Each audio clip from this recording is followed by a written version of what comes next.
आज जो मैं आपको सुना रहा हूं कहानी, शायद सुनने के बाद आपकी आंखों में आ जाएगा पानी। ये कहानी लगन, समर्पण, निष्ठा और साथ की है। ये कहानी जितनी मेरी है उतनी ही आपकी है। इस कहानी का जो मुख्य किरदार है वो हमारे आपके जीवन का आधार है। वो आपके लिए ज्यादा, अपने लिए कम बनी है। हाँ जी, बिल्कुल सही समझ रहे हैं आप। वो हमारे आपकी पत्नी है। वो हमारी आपकी पत्नी है।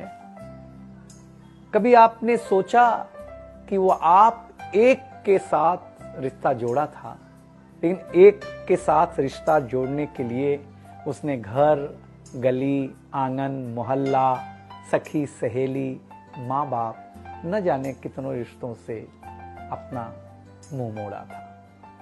याद करिए, जब आपके साथ ब्याही थी और आपके घर आई थी तो बहू, भाभी, दुल्हन, न जाने कितने नामों के साथ बुलाई जाती थी। ये सुनकर के वो मन ही मन मुस्कुराए जाती थी। घर के सारे लोग उसी के भरोसे रहते थे। शायद इसीलिए अंग्रेजी में हम उसे हाउसवाइफ कहते थे। कुछ ही दिनों तक उसने दुल्हन होने का आनंद जिया। फिर झाड़ू, पोछा, बर्तन, चूल्हा, चौका, इन सब ने उसको जकड़ लिया।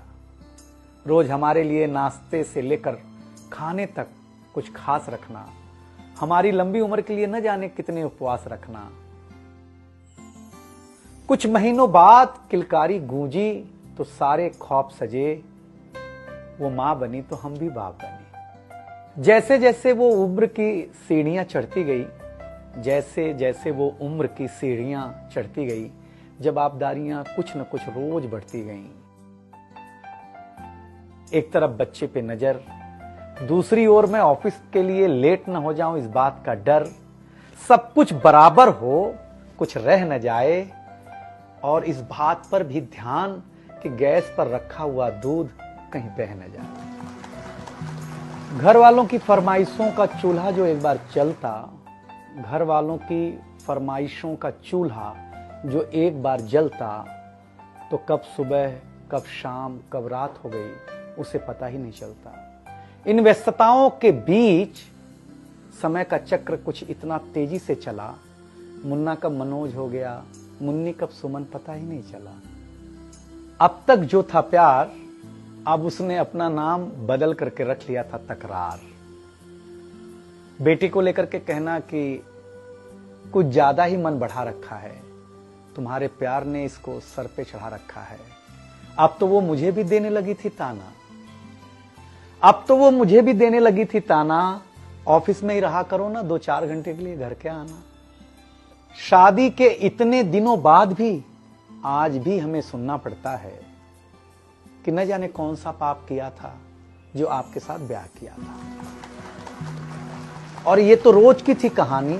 कितना जोर से कहना कि घर के सारे सदस्य सुन लें कि एक दिन बीमार होती हूं ना, तो एक दिन बीमार होने पर किसी को कोई देता नहीं है 1 गिलास पानी, लेकिन जैसे ही उसे आपके तबीयत खराब होने का होता आभास, आकर के बैठ जाती थी आपके पास।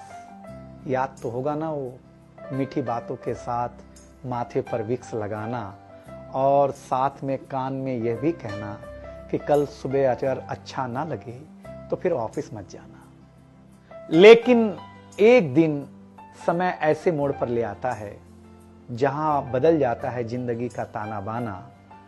थाली में रोटी रखते हुए उसका ये कहना कि बेटी जवान हो गई है, क्या अब लड़का भी मुझे ही ढूंढने होगा जाना।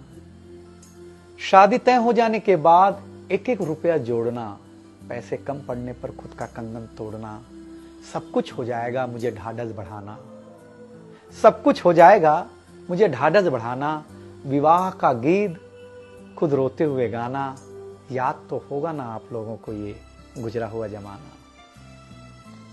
कुछ समय बाद जब हम जवाबदारियों से मुक्त हो जाते हैं तो कुछ ज्यादा ही धर्मयुक्त हो जाते हैं। उम्र के अंतिम पड़ाव पर हम बीमारियों के बीच जीने लगे हैं। बिना शक्कर की चाय पीने लगे हैं। लेकिन सच ये है कि जब तक हमारी आपकी पत्नी साथ है, चाय मीठी हो न हो, लेकिन जिंदगी में पूरी मिठास है। जबकि पत्नी के बारे में बहुत कम लिखा गया है, हर जगह मां का ही गुणगान है। मैं मानता हूं कि मां महान है, लेकिन आपके जीवन में आपकी पत्नी का भी महत्वपूर्ण योगदान है। तो आपसे निवेदन इतना सा है कि आप अगर घर पर हों या घर पर जाएं तो अपनी पत्नी का हाथ हाथ में रख करके संतोषानंद जी का लिखा हुआ एक गीत गाएं कि तू धार है नदिया की, मैं तेरा किनारा हूं, तू मेरा सहारा है, मैं तेरा सहारा हूं। आंखों में समंदर है, आशाओं का पानी है, जिंदगी कुछ भी नहीं, तेरी मेरी कहानी।